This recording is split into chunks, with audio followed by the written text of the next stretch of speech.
Donatello was one of the earlier artists in what became known as the Renaissance time period. He was born in Florence to a craftsman, and in his youth took up apprenticeships with other craftsmen and even sculptors such as Lorenzo Ghiberti to quickly become knowledgeable in his trade. Early on, Donatello mastered the Gothic style of art that was more popular in the Middle Ages, but as his career progressed, he began to create art that was more vivid and lifelike, earning him praise that led to great influence in the artistic world through use of expression and realism. Donatello throughout his life was regarded highly by the Medici family. In fact, Donatello in terms of sculpting is now known as second to only Michelangelo. The birth of the Renaissance led to the birth of a new artistic style that was quickly adopted by Donatello. One of the many sculptures created by Donatello is Judith and Holofernes. This nearly 8-foot tall bronze statue depicts the story of the widow Judith decapitating the Assyrian general Holofernes. In this piece we can see a great example of contrapposto. By the shape of Judith's left leg we can tell that Judith is standing in a dynamic stance in which she places all her weight on her right leg as she is beheading Holofernes. The darkness of the bronze allows for the light to create a good example of chiaroscuro due to the contrast in their brightness. Sfumato can be seen throughout the piece as there is a large amount of blending of lighter and darker shades of the bronze. And depending on which angle you view the work from, there is foreshortening. For example, when viewed at this angle, the leg of Holofernes seems to be retreating into the background. Realism is most certainly evident, especially in the facial expression of the doomed Holofernes, whose face epitomizes loss. This sculpture undoubtedly displays a strong sense of humanism.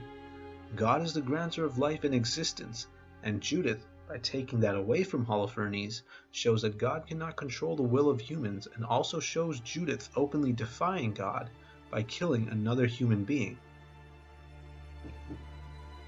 This next piece is known as St. George and the Dragon, and is a marble carving that depicts a valiant horse-riding St. George piercing the flesh of a dragon with a spear.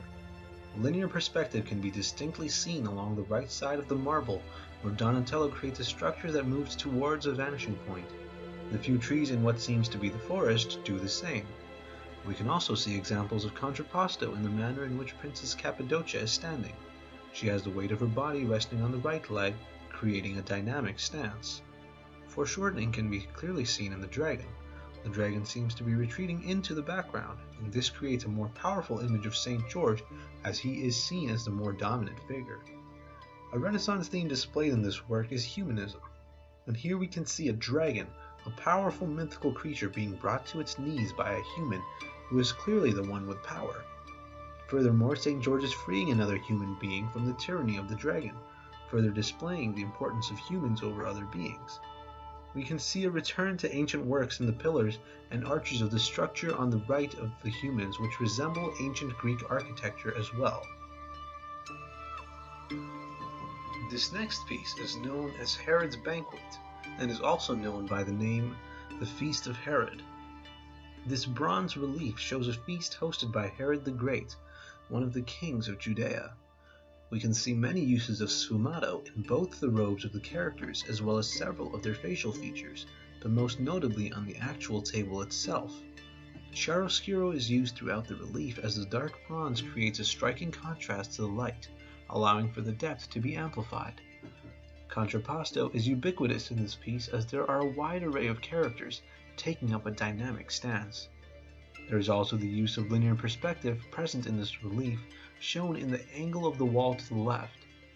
Another artistic technique of the Renaissance shown in this sculpture is realism, because the minor details of each character are shown down to even their hair texture to capture a vivid portrait in bronze.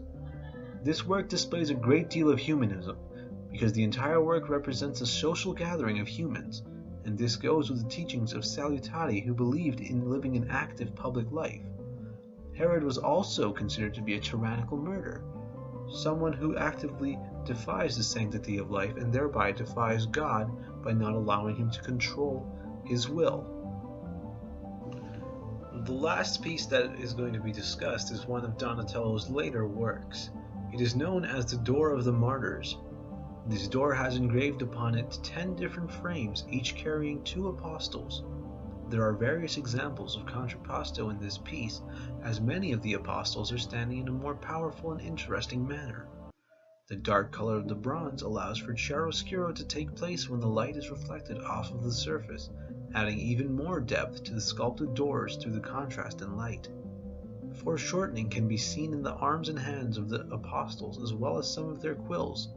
Realism is shown throughout as the minute details of their faces are included in this work. Philology is conveyed throughout this piece due to the many apostles holding books and quills. They also seem to be discussing ideas, showing a love of learning. Humanism can also be said to be shown here, as the apostles are helping each other out by living an active public life rather than remaining in solitude and being self-absorbed. There is no doubt that Donatello was an influential sculptor. His work impacted the likes of Michelangelo. In fact, Donatello was so highly respected that after his death his students completed one of his unfinished sculptures. Donatello largely focused on the expressive side of art and capturing the emotions of humans in a realistic manner. This is what led to him becoming the well-known artist that he is regarded as today.